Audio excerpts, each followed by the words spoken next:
সিপাহীগাছি ইলিপুর মোড়ে এরকম অ্যাক্সিডেন্ট হয়েছে কারের সাথে আর বাইকের সাথে।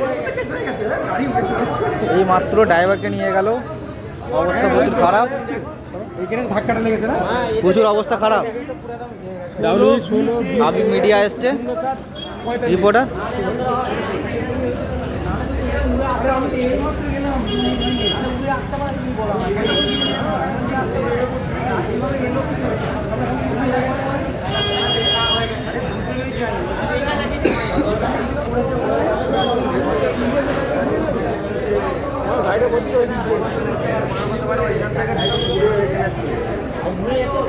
গাড়িটা